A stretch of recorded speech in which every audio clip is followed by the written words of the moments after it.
Welcome to the Future Panther Academy. My name is Bonnie Fugiasco. I serve as the Special Events Manager for the Alumni Association at the University of Wisconsin-Milwaukee. Thank you all for joining us here today. We have a very special guest on today's episode. His name is Phil Sklar. Phil is a UWM alum from the class of 2006 with a Bachelor of Science in Business Administration, where he majored in finance. From there, Phil went on to receive his MBA from Northwestern University's Kellogg School of Management and a Master of Science in Accounting from the University of Notre Dame.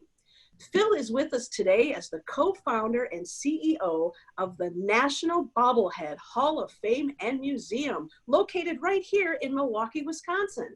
The museum has 6,500 bobbleheads on display of the 11,000 bobbleheads in their collection. Oh my! Today, Phil is going to take us on a very special behind-the-scenes tour of the museum, and he's going to tell us all about how this all began. Phil, we are so thankful that you're joining us here today. Thank you so much, and take it away. Thanks, Bonnie. Thanks for having me, and hello to everybody out there watching. I'm excited to give you a tour and tell you a little bit more about my time at UWM and answer some questions at the end. But here we are at the National Bobblehead Hall of Fame and Museum. As Bonnie mentioned, we have about 6,500 unique bobbleheads on display. So I'll give you a little walkthrough and point out some of the unique features and other exhibits. We're in a building that, as you can see here, located just downtown area of Milwaukee in what's called Walker's Point area. The building is from the turn of the century, so it has some really cool features, historic style building. So here is where visitors can come in the museum. Right now we've been closed since about March 14th because of the coronavirus, but we'll hopefully be opening soon with some additional safety precautions. But this is the bobblehead capital of the world, the only museum in the world dedicated to bobbleheads. And really the whole thing started at UWM. So we'll get into that in just a minute here, but the A to Z wall has one bobblehead for every sports team, NFL, NBA, NHL, and MLB in alphabetical order. We also have a store which has about 500 different bobbleheads and merchandise as well available for purchase. Our welcome desk, which normally would have somebody there welcoming visitors to the museum. Here's a look at the store. We also have an online store, which is where we do most of our business.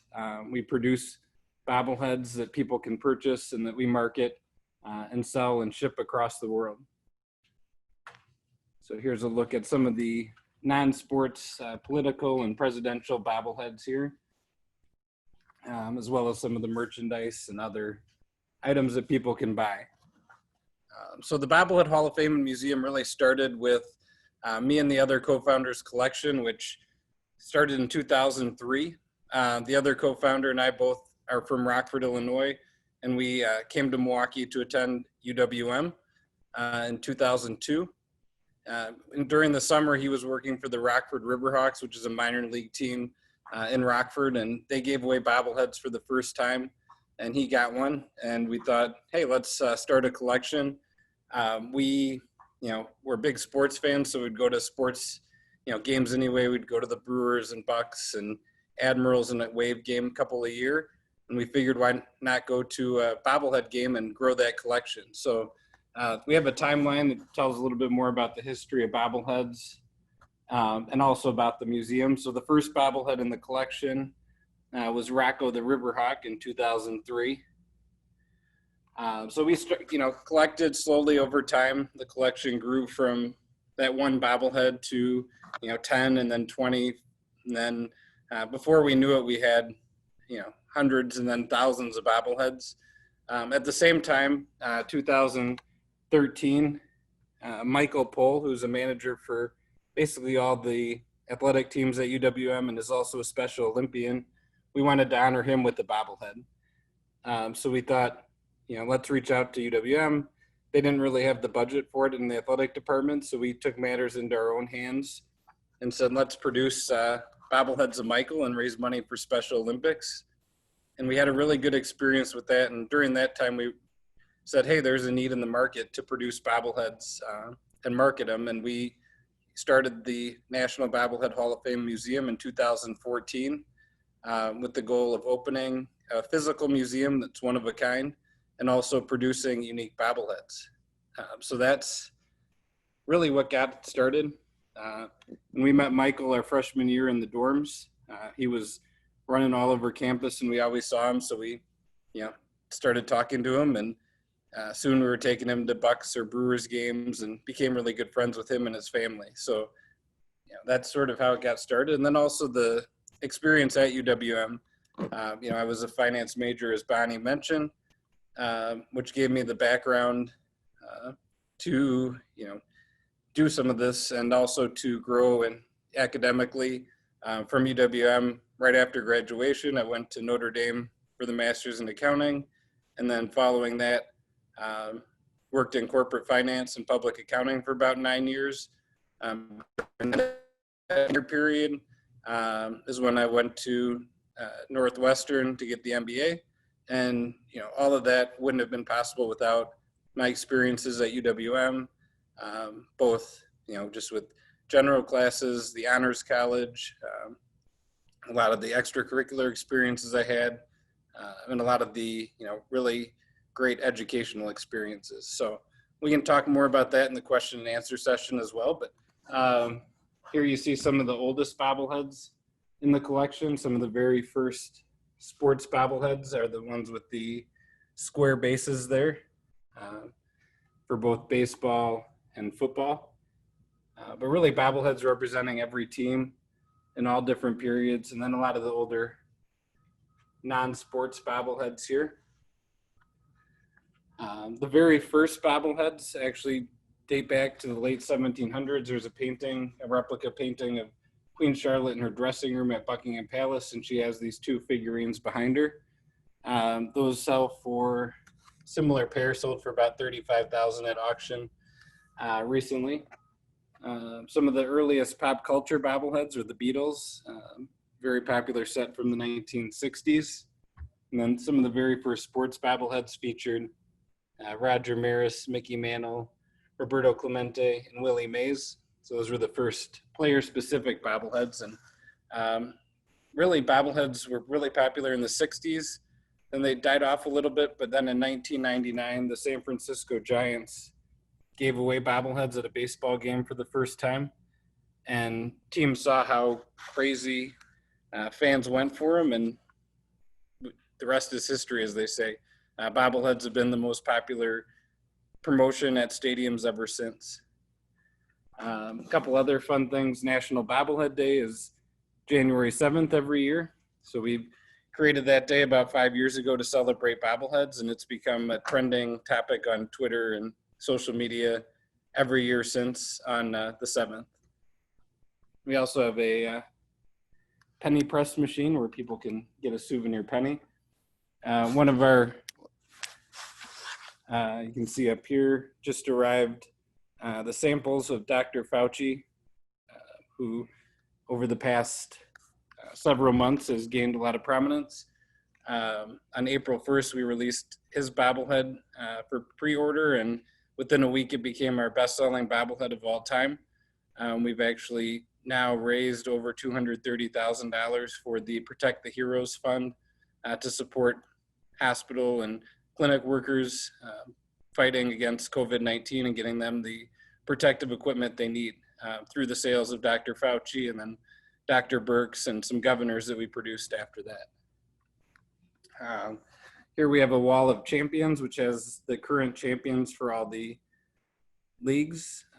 The Chiefs are going to be replacing the Patriots there, as those just came in. We have the Bobble headquarters, which is our office with bobblehead ideas come to life. The other co-founder, Brad, also went to UWM. And so that's where a lot of the bobblehead ideas are made. We also have what was our biggest bobblehead, a 6-foot tall bobblehead there that makes a great photo app for visitors. And then we have a lot of the bobbleheads that we've produced. So as I mentioned at the beginning, we also produce bobbleheads, which is the biggest revenue source for the museum, like Dr. Fauci. We produced This series of Negro Leagues bobbleheads, which we're really proud of, we have over 50 bobbleheads produced, honoring a lot of the pioneers in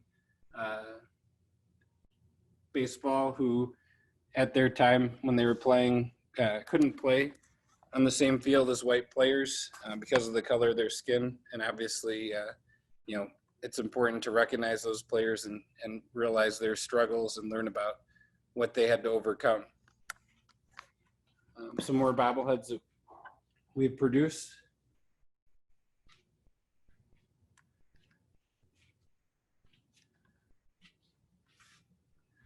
And then we have a lot of new arrivals. We're always getting in new bobbleheads. A lot of them come from people who will send them in or teams that send them in.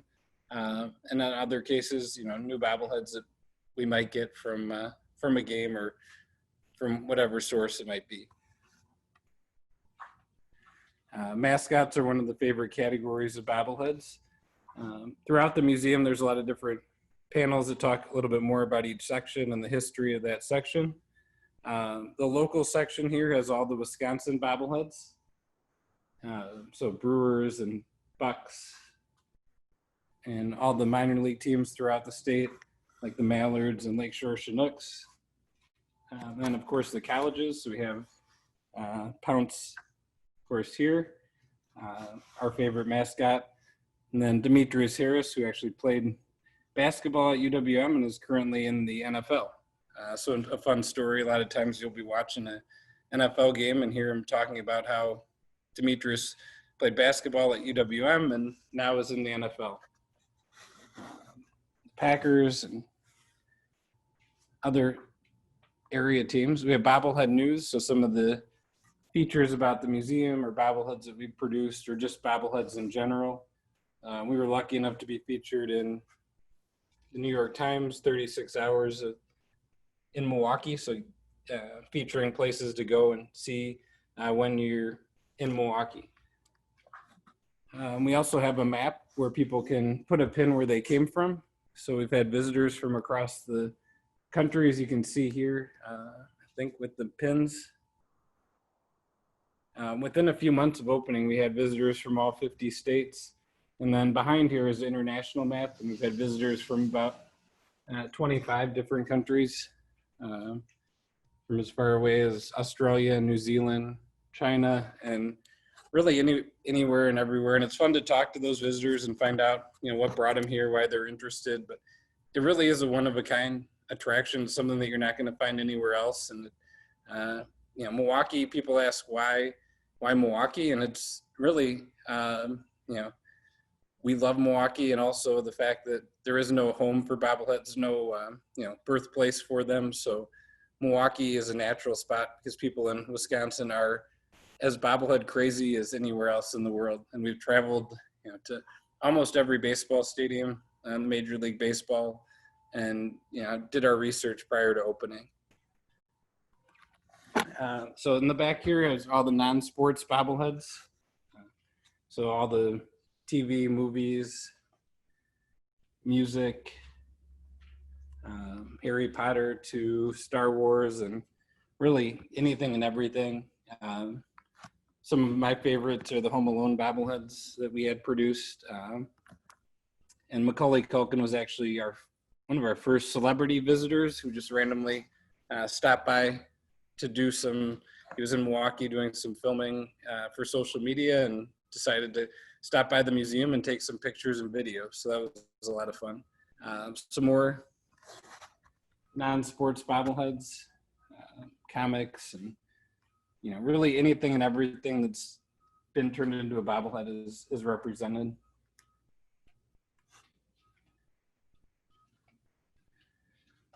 Our newest and tallest bobblehead is Vladimir Guerrero. It's actually a 7-foot tall bobblehead that was gifted to us by the company that produced it. He's a baseball Hall of Famer. This is him in his minor league jersey, so definitely a lot of fun. I'll take you over here to the wall of Wisconsin legends. So this area features a lot of different Wisconsinites or people who made their fame in Wisconsin. So you'll see a bio about each one. and learn a little bit more about them. So everything from Vince Lombardi to Harry Houdini, Hank Aaron, and some of the mascots and other notable people. Behind me here is a wall where people can put their favorite bobbleheads that they've seen at the museum. So visitors enjoy sharing that.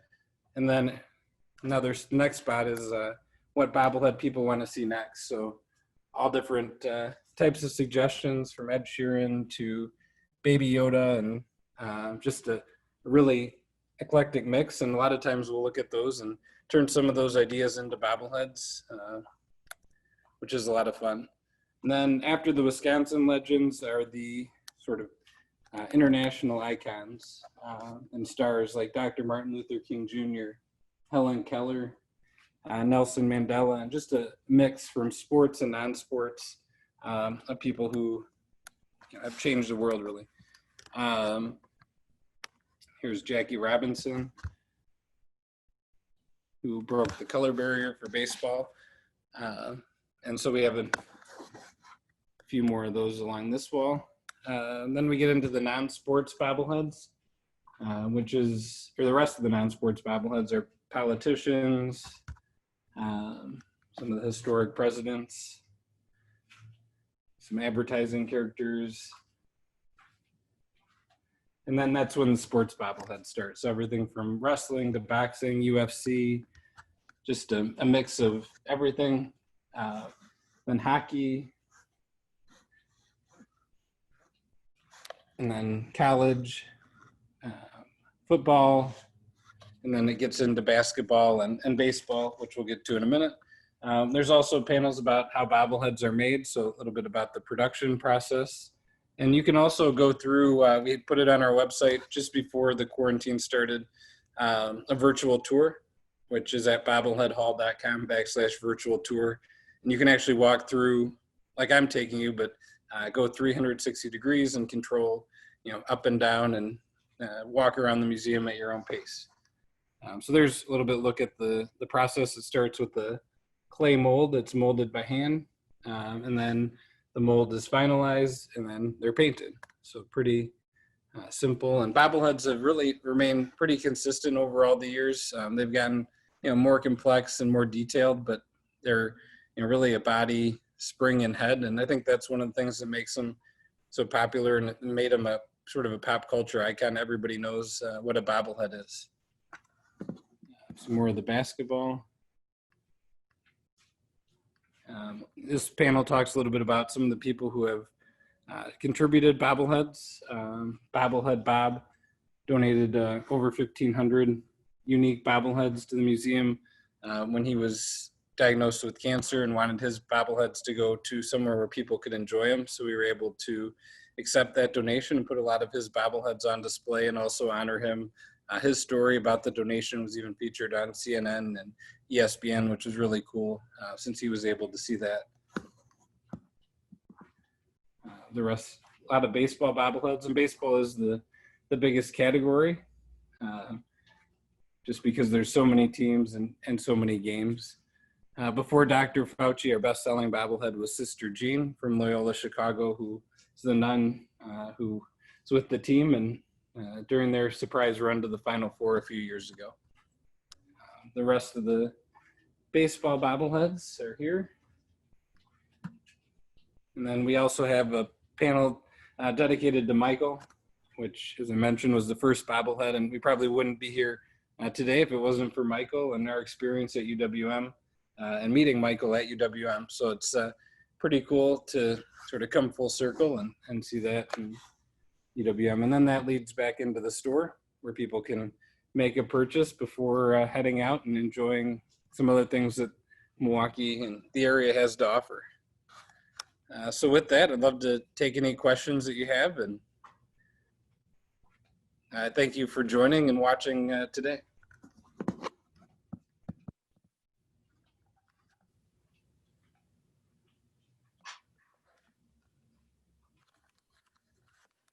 Okay, here comes our first question, Phil. How many of the items in the collection were acquired by you and your partner, and how many were donated? Yeah, so the first about 3,000 were when we had our collection. over from 2003 to about 2013, and then the rest, for the most part, have been sent in by teams and people across the country. We really haven't had to do too much work in terms of going out and acquiring bobbleheads, although a lot of the ones, we've produced probably about 700 or 800 bobbleheads now since then, and those are part of the museum as well. Okay, thank you. Our next question, can you talk about the process of how a bobblehead is actually created? Yes, so the bobblehead, it starts with an idea, and every day we're thinking of new ideas for bobbleheads. There's always something new going on in pop culture or sports that can be turned into a bobblehead or a new superstar. So we're always looking at those ideas. Once we have an idea, we have graphic designers who will turn that into a drawing of, visualize what the bobblehead will look like. From there, we tweak the drawing if necessary, but once it looks great, the factory will make a clay mold out of hand from that drawing. And then once that's approved, we have it painted. And once that's approved, they're produced and shipped over and then shipped out. We have a fulfillment center in Milwaukee that handles all our fulfillment. So we can send them thousands of orders in a day, and they'll get them all shipped out usually in the same day. Wow, that's really cool. Thank you.